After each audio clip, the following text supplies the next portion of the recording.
ముఖ్యమంత్రిగా TVK chief Joseph Vijay ప్రమాణ స్వీకారం చేశారు.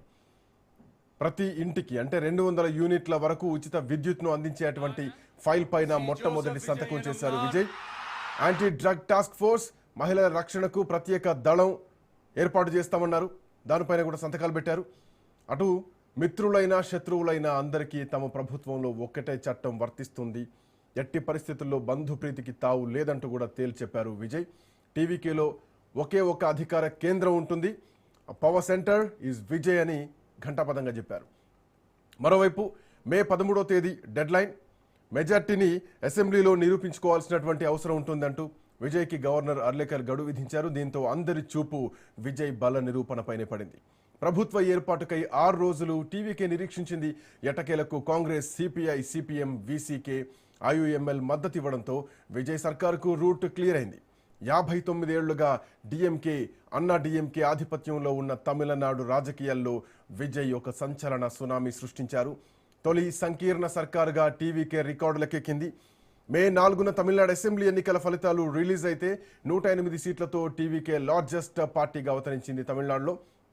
బట్ అయినప్పటికీ ఈరోజు ప్రమాణ స్వీకారం వరకు కూడా చాలా అటు ఇటుగా 2 అడుగులు 3 అడుగుల దూరంలోనే నిలిచిపోయింది. ఆ తర్వాత ఓవరాల్గా అన్ని పార్టీల మద్దతుతో, అటు వామపక్షాల మద్దతు, అటు సివికే మద్దతు, ఐయుఎంఎల్ మద్దతుతో మొత్తానికైతే విజయ్ సర్కారు కొలువుదీరింది. విజయ్ ముఖ్యమంత్రిగా, తమిళనాడుకు 9వ ముఖ్యమంత్రిగా ప్రమాణ స్వీకారం చేశారు. సో విజయ్ తర్వాత భవిష్యత్ ఎట్లా ఉండబోతోంది? సచివాలయంలో ముఖ్యమంత్రి కుర్చీపై కూర్చున్నారు. ఒక భావోద్వేగానికి లోనయ్యారు విజయ్. ఆయన మాటల్లో, స్పీచ్లో కూడా అగ్రెసివ్నెస్ కనిపించింది. చూద్దాం. బండారు రామ్మోహన్ రావు గారు మనతో పాటు డిబేట్లో జాయిన్ అవుతున్నారు. రామ్మోహన్ రావు గారు నమస్తే. నమస్తే శ్రీకాంత్, చెప్పండి. మొత్తానికి ఎట్ లాస్ట్ విజయ్ ముఖ్యమంత్రిగా ప్రమాణ స్వీకారం చేశారు. ఈ రోజు కోసం గంట ఎదురు చూసింది దేశం మొత్తం కూడా ఎదురు చూసింది. ఏం జరుగుతుంది. మరి ముఖ్యంగా దక్షిణ భారతదేశం మొత్తం కూడా అటువైపే కాన్సన్ట్రేట్ చేసింది. ఈవెన్ పశ్చిమ బెంగాల్ని పెద్దగా ఎవరు పట్టించుకున్నది లేదు. బట్ ఈరోజు విజయ్ ప్రమాణ స్వీకారం చేశారు. అండ్ ఆ తర్వాత ప్రోటెం స్పీకర్ ఎన్నికుంటుంది, తర్వాత స్పీకర్ ఎన్నికుంటుంది, ఆ తర్వాత రోజు ఇక ఫ్లో టెస్ట్కి వెళ్లాల్సినటువంటి పరిస్థితులు ఉంటాయి. సో ఈ ఎపిసోడ్ని ఎట్లా చూడొచ్చు? మొదటగా తమిళనాడు ముఖ్యమంత్రిగా ప్రమాణ స్వీకారం చేసిన యువ నాయకుడే అంటున్నాడు. ఎందుకంటే రాజకీయాల్లో ప్రారంభ వయసు 50 అంటారు శ్రీకాంత్.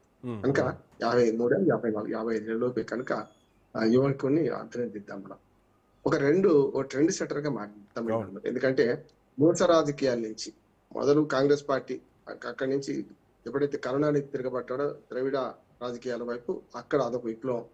ఆ తర్వాత దాని మీద కరుణానిధి తప్పుల మీద తిరగబడి చేసిన వాడు ఎంజి రామచంద్రన్. ఎందుకంటే ఇద్దరి మధ్యన ఈయన చరిస్మా ఉన్నాడు, కరుణానిధి ఏమో బ్యాక్గ్రౌండ్ దర్శకుడు, రచయిత, అట్లాంటి వాడు. కనుక ఎంజి రామచంద్రన్ బయటకు పంపించే ప్రయత్నం చేస్తే ఎంజి రామచంద్రన్ వేరే పార్టీ పెట్టి అన్నా డిఎంకే పెట్టి ఆయన గెలిచారు. ఆ తర్వాత ఆయన వారసులుగా జయలలిత వచ్చింది. కానీ ఇప్పుడు ఏంటంటే అటు ఈ ముగ్గురు నాయకులు లేరు. ఎవరు కరుణానిధి లేడు, అట్లా జయలలిత లేదు, ఎంజి రామచంద్రన్. కానీ ఇప్పుడు ద్రవిడ రాజకీయాలు మూస రాజకీయాలు అయిపోయినాయి. చూస్తున్నాం మనం. ఇటుపక్క వీళ్ళు కానీ అటుపక్క వాళ్ళు కానీ గత 10-15 ఏళ్ళుగా మూస రాజకీయాలు అయిపోయినాయి. దీని పట్ల ప్రజలు విసిగిపోయింది. అనుచిత ఉచితాలు అప్పుడైనా ఇప్పుడైనా వస్తాయి. నిజంగా చెప్పాలంటే ఉచితాలకు ఆలవాలమైంది మొట్టమొదటిలో అక్కడే. కానీ ఉచితాలు, అన్ని ఉచితాలు అనుచిత ఉచితాలు కావు. నిజంగా దేశంలో మధ్యాహ్న భోజనం పథకం ప్రవేశపెట్టింది మొట్టమొదటిసారి తమిళనాడులోనే. 2 రూపాయల కిలో బియ్యం ప్రవేశపెట్టింది అక్కడే తమిళనాడులోనే. అది నిజంగా రోటీకి అప్పుడు అవరు మకాన్ అంటాం కదా, కనీస అవసరాలు. ఈ రెండు కూడా విద్యార్థులకు మధ్యాహ్న భోజనం, ఆకలితో అలమటిస్తూ స్కూల్కి వచ్చిన వాడికి పాటలు అర్థం అవుతాయా, లేకుంటే వాడి కడుపులో ఎలుకలు పరిగెత్తాయా అని మనం గమనిస్తే ఈ రెండు ఇట్లాంటివి చాలా అద్భుతమైన పథకాలు. కానీ ల్యాప్టాప్లు ఇవ్వడము, సైకిళ్ళు ఇవ్వడం, స్కూటీలు ఇవ్వడము, 8 గ్రాముల బంగారం ఇవ్వడం, అన్ని రొటీన్ రాజకీయాలు వస్తున్నాయి. అదే రొటీన్ రాజకీయాలలో ఒక విప్లవాత్మకంగా వచ్చి సగం విప్లవం, సగం ఏమో ఏమంటే అడ్జస్ట్ అవ్వడం చూస్తే మనకు ఒకటి సారా డబ్బు లేకుండా 190 నియోజకవర్గాల్లో, కొంతవరకు ఎవరైనా పెట్టవచ్చు కానీ 190 నియోజకవర్గాల్లో విజయం సాధించారు. ఒక మూస రాజకీయాలకు డబ్బులు తీసుకుందాం, వేసేవాడికి వేద్దామని ఒక విప్లవంగా వచ్చింది. అప్పుడు గతంలో మనకి ఇక్కడ ఎన్టీ రామారావు గారు ఎట్లాంటి విప్లవం సృష్టించారో అటువంటి విప్లవం మళ్ళీ వచ్చింది అంటున్నాను అక్కడ. ఒకటి. రెండవది, ఇక సరే అనుచిత ఉచితాలకు వస్తే వాళ్ళకంటే ఒక ఆకి ఎక్కువ చదివిండు. డిఎంకే తెలుసు, అంటే ఇప్పుడు పిండి కొద్ది రొట్టె వాళ్ళకి ఎంత ఉందో తెలుసు కనుక వాళ్ళు అంతకంటే మించి ఇవ్వలేమన్నారు. 1000 ఇస్తే పెన్షన్ 1500 చేస్తామన్నారు. కానీ 2000 చేస్తాను, 2500 రూపాయలు మహిళలకు ఇస్తానన్నారు. అంటే 8 గ్రాముల బంగారం ఇస్తాను, 4000 రూపాయలు మన నిరుద్యోగ వృత్తి ఇస్తాను. ఇట్లా అడ్డగోలుగా పెంచి ప్రయత్నం చేసింది. దీనిలో కాంప్రమైజ్ కాగానే విప్లవం అనే పేరు మీద అటు కేజ్రీవాల్ అనేదే పనిచేసిండు, ఉచిత కరెంట్ నుంచే మొదలుపెట్టిండు కేజ్రీవాల్ కూడా. అవును. ఉచిత కరెంటు రకరకాల చేసిండు, ఉచిత విద్య ఆరోగ్యం మాత్రం బ్రహ్మాండంగా అందించిండు కేజ్రీవాల్. కనుక ఒక విప్లవం మాత్రం తమిళనాడులో వచ్చింది. అన్ని పార్టీలకు మేలు కొలుపు అంటున్నాడు. ఇది నా ఉద్దేశం ఏంటంటే డబ్బులు సారా పోకుండా వేయడం అనేది అభ్యర్థులు సామాన్యులు గెలిచే పరిస్థితి వస్తుంది అనే దానికి మంచి ఉదాహరణ. ఇక ఆయన కొంచెం అనుభవశూన్యతతో ప్రమాణ స్వీకారం ఏమంటే ఆ కాగితం పక్కన పెట్టి ప్రసంగం మొదలుపెట్టాడు. అప్పటికి మన గవర్నర్ ఆపలే కానీ ఏదో తప్పు పోతుంది అని తెలుసుకునే క్రమంలో ఆయన ఆపితే అప్పుడు ప్రమాణ స్వీకారం చదివేయండి. 2 మంత్రివర్గం కూడా మరి ఇంత తొందరగా ఏర్పాటు చేయడం చాలా విచిత్రం అంటున్నారు. ఎందుకంటే అంటే సార్ ఈ మంత్రివర్గం విషయంలో సార్ ఇప్పటికి 9 మంది మంత్రులుగా ప్రమాణ స్వీకారం చేస్తే వాళ్ళందరూ కూడా టీవీకి చెందిన వాళ్ళే. బట్ వామపక్షాల నుంచి కానీ లేదంటే కాంగ్రెస్ పార్టీ తరపున కానీ మిగతా పొత్తులతో వచ్చినటువంటి పార్టీలకు ఎక్కడ కూడా దీంట్లో అవకాశం ఇవ్వలేదు. సార్ ఇప్పుడు ఇవ్వకపోయినా కానీ దీని తర్వాత కొంత చర్చల తర్వాత ఎవరెవరికి ఏ శాఖలు, సో ఆ రకంగా డిస్కషన్ ఉంది కాబట్టి అందుకే ఇక్కడ ప్రమాణ స్వీకారం చేయించలేదు అనుకోవచ్చా? ఖచ్చితంగా కాంగ్రెస్ పార్టీ ఒక పట్టాన్ని తేలదు కూడా. ఉన్నోళ్ళు 5 కనుక ఇప్పుడు మంచి మెజార్టీ వచ్చిన కేరళనే ముఖ్యమంత్రి ఎవరో తెలుసుకోలేకపోతుంది కాంగ్రెస్ పార్టీ. చూస్తున్నామా? కనుక ఈ 5 ఎవరు మంత్రి పదవి ఏంటి వెంటనే కాంగ్రెస్ పార్టీ చెప్పలేదు అంటున్నాడు. కనుక 9 మంది తన పార్టీ వాళ్ళు పెట్టుకుంటూనే చాలా మంది యువకులు ఉన్నారు, కొంచెం వయసు మీద ఉన్నారు. వాళ్ళందరికీ ఏం పాలన అనుభవం విజయ్తో సహా ఎవరికి లేదు. కానీ 9 మంది తీసుకోవడం ఏంటంటే మిగతా 4 పార్టీలు మేము ప్రభుత్వంలో చేరమన్నాయి కదా, ఉభయ కమ్యూనిస్ట్ పార్టీ ప్రభుత్వంలో చేరమన్నాయి.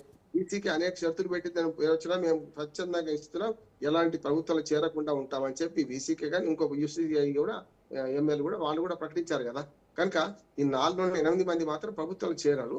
చేరితే ప్రభుత్వాలు చేరితే ఎవరంటే కాంగ్రెస్ పార్టీ మాత్రమే చేరుతుంది.